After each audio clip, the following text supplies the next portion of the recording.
এখানে গল্প করো, আমি নিচে গেলাম। আপনার ফ্যামিলির সবাই অনেক হাসি খুশি তাই না?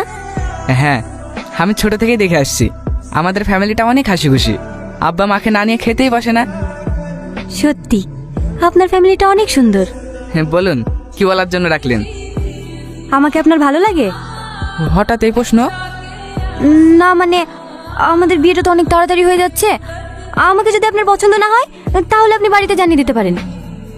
না না, পছন্দ হবে না কেন? আমি যেদিন তোমার সঙ্গে প্রথম দেখা করতে গিয়েছিলাম সেই দিন আমি তোমাকে আমার করে নিয়েছি। আমি কিন্তু বিয়ের পরে বাড়ির ভেতরে থাকতে পারবো না। এখন যেভাবে বন্ধুদের সাথে ঘুরি আড্ডা দিই, বিয়ের পরে এভাবে থাকতে চাই। আপনার কোনো আপত্তি নেই তো?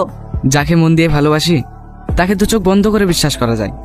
তুমি তোমার বন্ধুদের সঙ্গে ঘুরতে যাও, এতে আমার কোনো আপত্তি নেই। সত্যি আপনি অনেক ভালো মানুষ। আপনার মতো মানুষের তুলনা হয় না।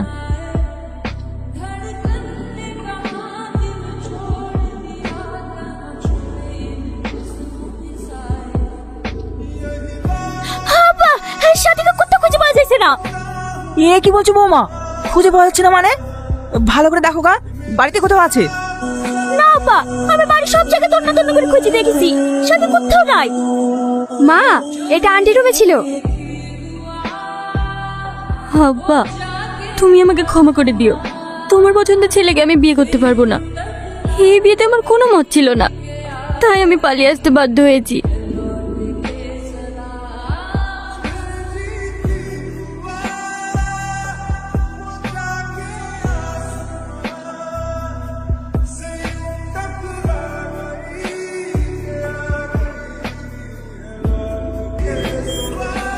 কিরে, গাড়ি থামালি কেন?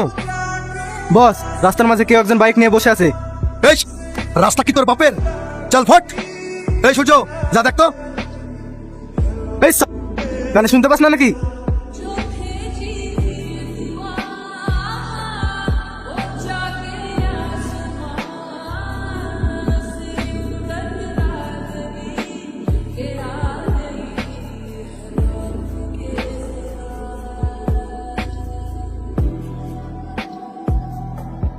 দাঁড়াও রোহন, আমার কথাটা শুনবে না?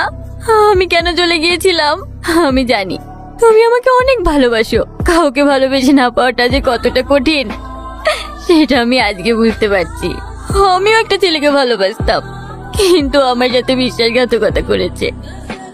আমি সেদিন তোমার ভালোবাসা বুঝতে পারিনি, কিন্তু আজ বুঝতে পেরেছি কাউকে ভালোবেসে না পাওয়াটা কতটা কষ্টকর। তুমি প্লিজ আমাকে ক্ষমা করে দাও। তোমার পবিত্র মনে এই পাপিকে একটু জায়গা দাও।